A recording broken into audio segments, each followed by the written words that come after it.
أعوذ بالله من الشيطان الرجيم بسم الله الرحمن الرحيم إن الذين توفاهم الملائكة ظالمي أنفسهم قالوا فيما كنتم قالوا كنا مستضعفين في الأرض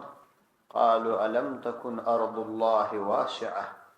فتهاجروا فيها فأولئك مأواهم جهنم وساءت مصيرا. سورة نساء آیات نمبر 19. ان الذين توفاهم الملائکه، یقینا هغه کسان توفاهم الملائکه چې ملائکه روح قبض کړي، ظالمی انفسهم په داسې حال کې چې ظلم کوونکي وي په خپل ځانو باندې.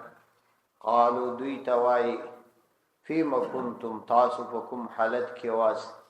قالو دوی وایي كنا مستضعفين في الارض، موږ ضعیف او کمزوري فی الارض فمزکه کی.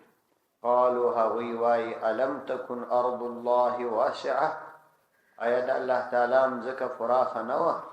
فتهاجروا چې تاسو هجرت کړي وای فیها فاغم زکه کی. اولئک نو دغه خلق مأواهم جهنم، زائد دوی جهنم دی، وساءت مصيرا او بد ورتلو زائری. ان الذين توفاهم الملائکه، د دې آیات مخکنی آیاتو سره مناسبت دادی چې په مخکنی آیاتونو کې د جهاد د مجاهدینو د فضیلت په ارتباط خبر راغله، چونکه د جهاد د مقاصد څخه او د عمده خبرو څخه یو هجرت کول هم دي. سړی هجرت وکي نو د هجرت په ارتباط پر روانو آیاتونو کې یادونه کوي. ان الذين توفاهم الملائكه ظالمي انفسهم، ان الذين يقينا اكسان توفاهم الملائكه چې ملائکه روح قبض کړي، یعنی ملائکه د روح د قبضولو د پار راځي، دا د دوی روحونه چې ملائکه قبض کړي. ظالمي انفسهم په داسې حال کې چې دوی ظلم کوونکي و انفسهم په خپل ځانو باندې، یعنی د هجرت امر ورته سوی او دوی هجرت نه کوي، او یا خو یو ځلې هجرت وکي ورسته بیا هجرت تر کړي، نو په دغه وخت کې به دا ملائکه ورته وایي قالو وبوایي دا ملائکه دوی لره فیما کنتم، په چی شي کې یاست تاسو، یعنی د دین په کوم عمل باندې مصروف واست، تاسو د دین په کوم عمل باندې مصروف واست، کوم ضروري کارونه مو د دین کول. قالو دوی بوای په جواب کې كنا مستضعفين في الارض، كنا مستضعفين کمزوري کسان فی الارض پمزکه کی، یعنی د خپل سکونت په ځای کې ضعیف وو نو د دین پر ډیرو ضرورتو عمل نسوای کولای. قالو په جواب کې بدا ملائکه ورته فرمای الم تکن ارض الله واسعه، الم تکن ایا نو ارض الله د الله تعالی مزکه واسعه فراخ فتهاجروا فيها، چې تاسو په هغه کې هجرت کړی وای، یعنی حالت به اوسېدلای د غمزکه به پر ایښې وای، بلې علاقې ته بتللی وای، هلته به هجرت کړی وای، چې حالت تللی وای نو تاسو به ټول فرائض پر ځای کړی وای. نو کله چې دا خبره دوی ته ملائکه وکړي نو دی بلا جواب شي او په دی وجه به جرم ثابت شي. الله فرمای فاولائک مأواهم جهنم وساءت مصيرا، فاولائک نو هم داخلك مأواهم ده وی ځای جهنم و جهنم دی، وساءت مصيرا او بد ورتلو ځای دی، او ډیر بد ورتلو ځای دی چې دوی به هلته ورسي. د هجرت په ارتباط باندې په دې مبارکو آیاتونو کې ډیر سخت تاکید راغلی، او کوم خلک چې هجرت ونه کړي د جهاد د پاره نو بیا د هغوی سره د الله تعالی داسې معاملت. هجرت په باره کې قران کریم کې 3 قسم آیاتونه راغلي، ځینې آیاتونه د فضیلت په ارتباط دي، او ځینې آیاتونه د برکات په ارتباط دي، او ځینې آیاتونه بیا د وعیدونو او د هجرت د نه کولو د عذابونو په ارتباط دي. یعنی د هجرت په ارتباط چې قران کریم کې کوم آیاتونه راغلي دي دا غدرې سورته لري، ځینې د فضیلت په اړه دي چې د هجرت دا فضیلت او ځینې د فرضیت په ارتباط دي او ځینې بیا د عذاب په ارتباط دي کچا هجرت نکاو. نو په دې آیات کې د دې یادونه وسوله چې کچیر یو سړی ضعیف او کمزوري یعنی مطلب دا چې په خپل وطن کې د الله تعالی د دین قیام نسوي کوي او بل علاقه تطلای هم سوای نو هغه هجرت و نکړي د هغه د پاره شدید سزا ده. چنانچه په ابتدا د اسلام کې هجرت کول دا د ایمان رکنو بیل دی ایمان معتبر نو چې هجرت یې کړی نه وای. هجرت دا په لغت کې هجران یا هجر ته ویل کیږي. پریښودل د یو شي څخه ځان بیزاره کول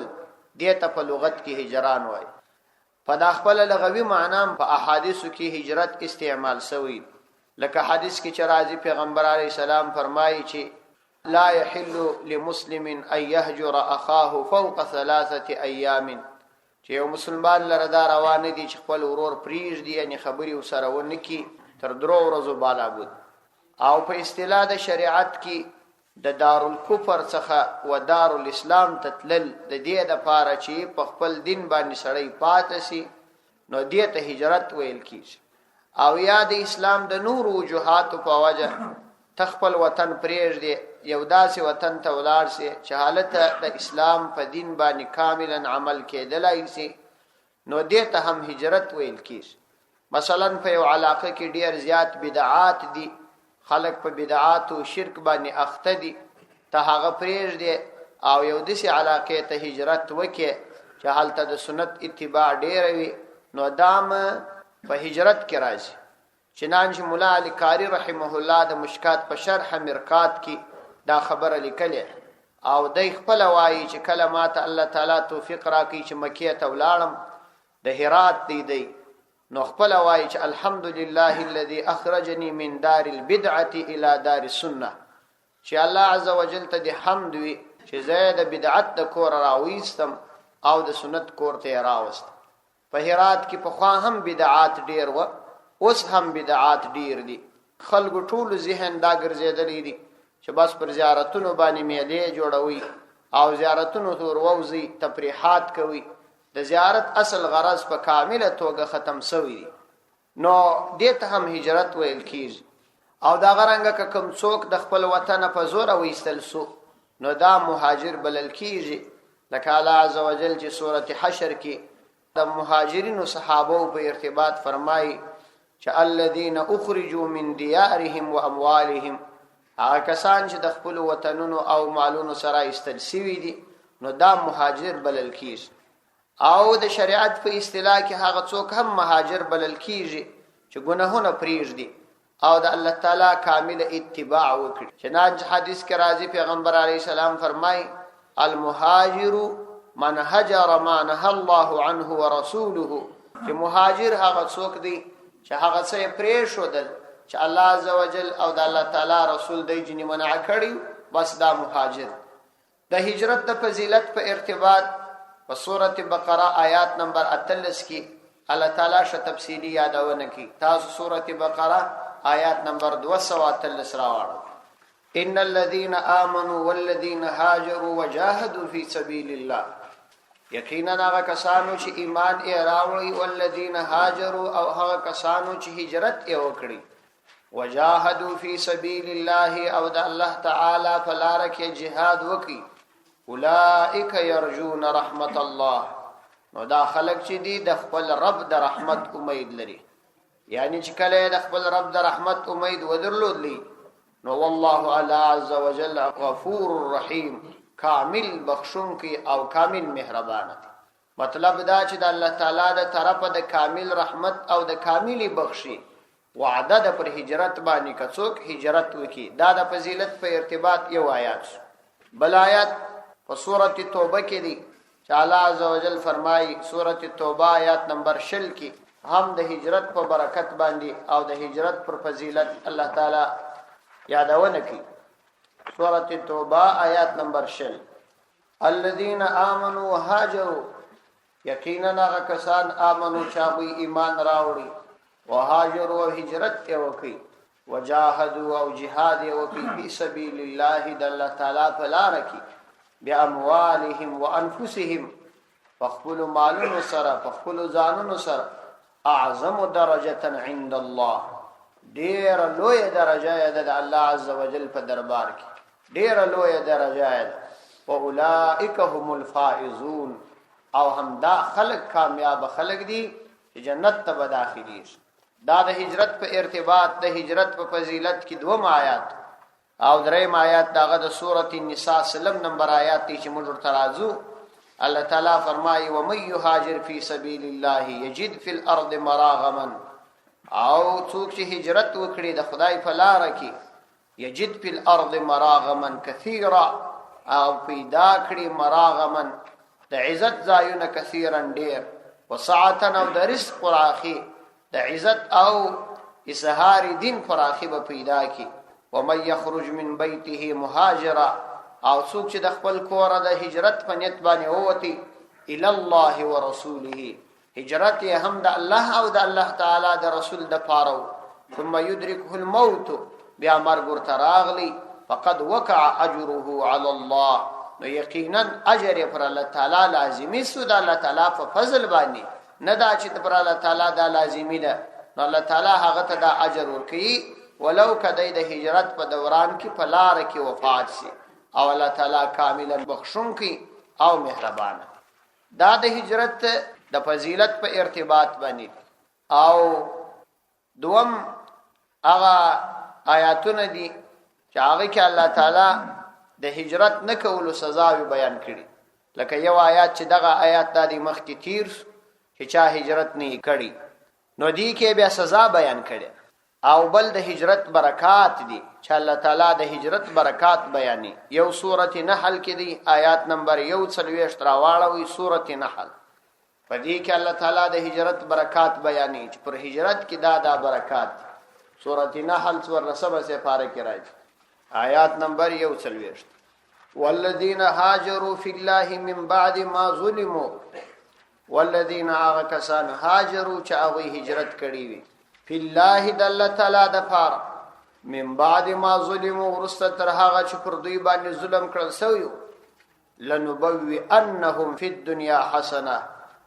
لا محاله بمجهوی ته ځای ورکو په دنیا کې حسنتن بهترین ځای د دې په ارتباط باندې علما ولیکلي دي الله تعالی به بهترین کور کی او یادا چې الله تعالی به غلبه ورکی یادا چې الله تعالی به کامل رزق ورکی ولا اجر الاخرته اکبر او د الله تعالی د طرف د اخرت اجر ډیر لوی دی لو کانوا يعلمون کشیر دوی په هدل نو دی کې بیا برکات راغلي یو برکات په دغه د سورۃ النساء په سلم نمبر آیات کې دي چې الله تعالی د دې دلته بیان او ځینی برکات یې الته بیان او حدیثو کې پیغمبر علی السلام د دې ډیر برکات بیان کړي حدیث کې راځي الهجرت تهدم ما كان قبلها هجرت هغه مخکنی ټول ګناهونه دا لمنځوړي چې انسان د مخه کړی وي نو الله تعالی د هجرت په وجه باندې دا لمنځوړي او تجربه هم دا ده چې چا د خدای د پاره هجرت کړي هغه تعالی تعالی ډیر لوی وقار او عزت پر کړي حضرت ابراهیم علیه السلام د عراق څخه شام د هجرت وکي الله عزوجل دومره عظیم انسان دی جوړ کی چې د په نسل کې نبوت جاری وساتي او وقار او عزت یې در په خوا څو چند زیات دا رقم حضرت موسی علیه السلام د خپل قوم سره یو ځای یواري مدین ته هجرت وکي او بیا د خپل وطن مصر څخه شام ته هجرت وکي الله عزوجل دومره احسان سره وکي چې مصر هم د تر لاس لاندې سو او شام هم د وطن سو دا سید الرسول صلی الله علیه وسلم او د هغه ملګرو صحابه رضی الله عنهم د پیغمبر علیه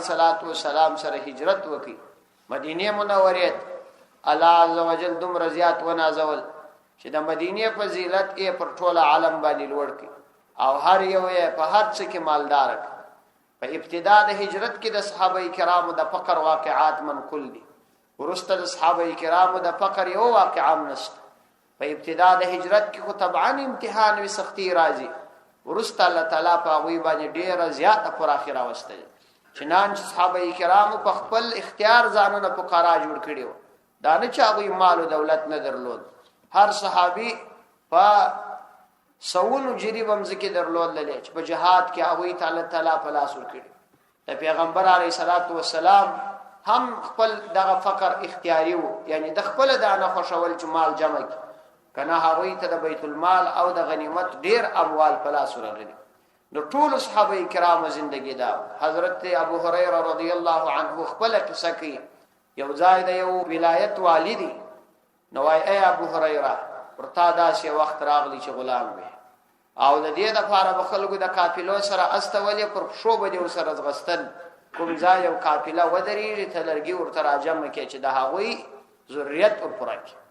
او دا دی نن ته د یو ملک والی او تا ته خلک امیر المؤمنین وایي. دا د اسلام په برکت باندې د هجرت برکت او چې الله تعالی د دوی سره د احسان معامله وکړه. او دا دی د هجرت برکات دا زموږ په ملک هم خورا ډیرو. دا هجرت او چې وسو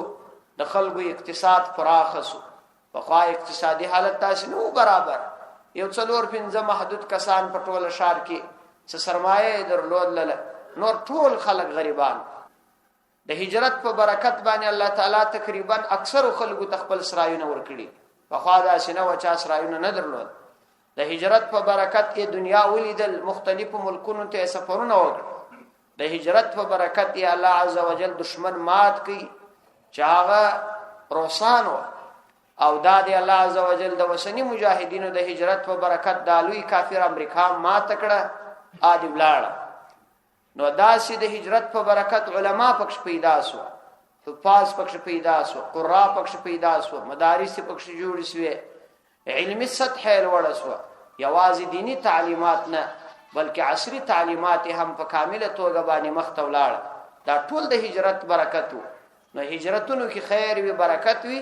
ولو که په ابتدا کې مشکلات او امتحان راځي.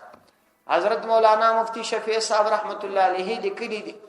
کله هجرت په کولو کې بیا هم مشکلات تر ډیره وخت دوامدار پاتې سو.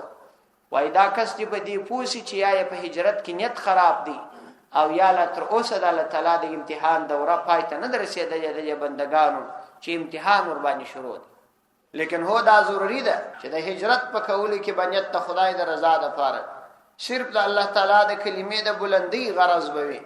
او د خپل دین او د خپل عزت او ناموس د حفاظت غرض بوي. کچیر دنیوي اغراض په هجرت کې را لبیا د ثمرات نه پراسي. چنانچه پیغمبر علیه الصلاۃ والسلام هجرت وکړي د مکه څخه مدینه منوره ته. نو په مدینه منوره کې یو حدیث بیان کړي اول د سفر سره غلیو.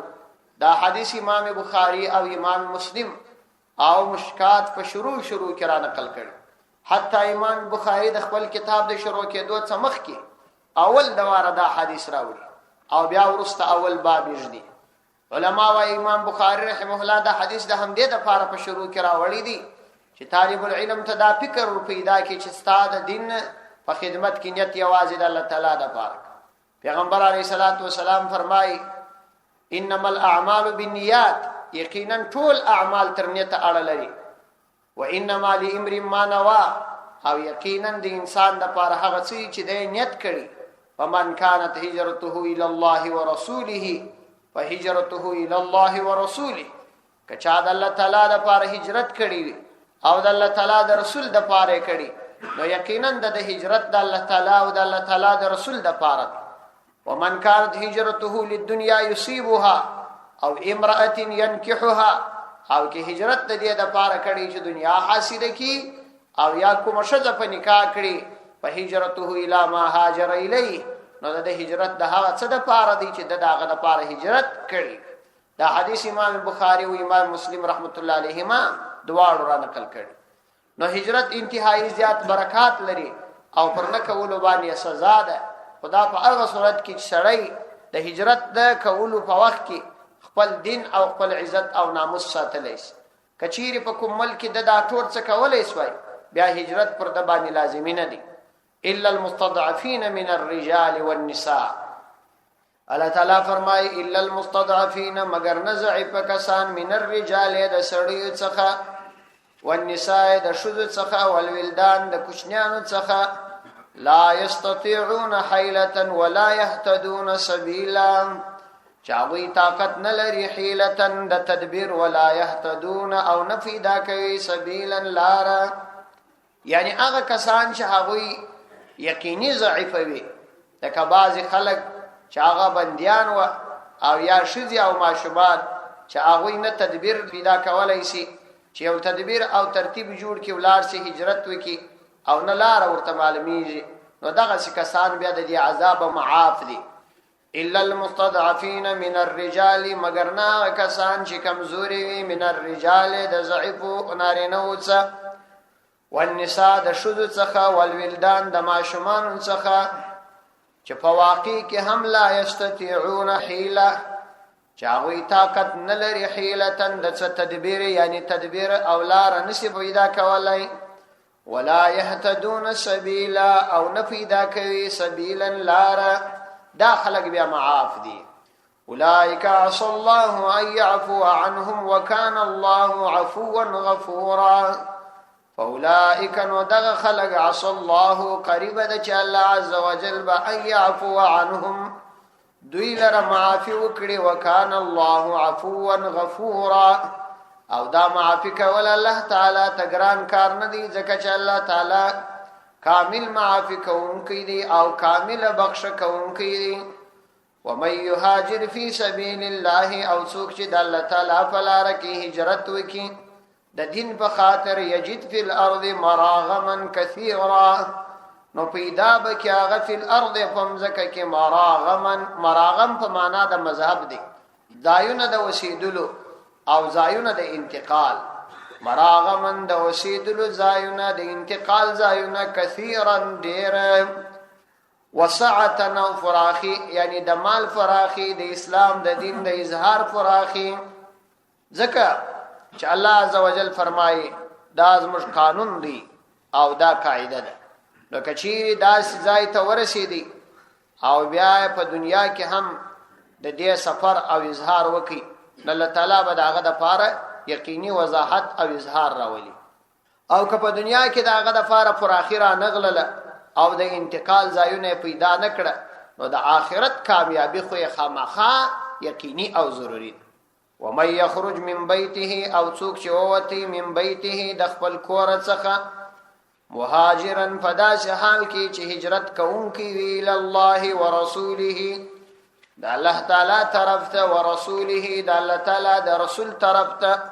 ثم يدركه الموت بیا دای چینکی الموت مرګ ورترالی فقد وقع اجره على الله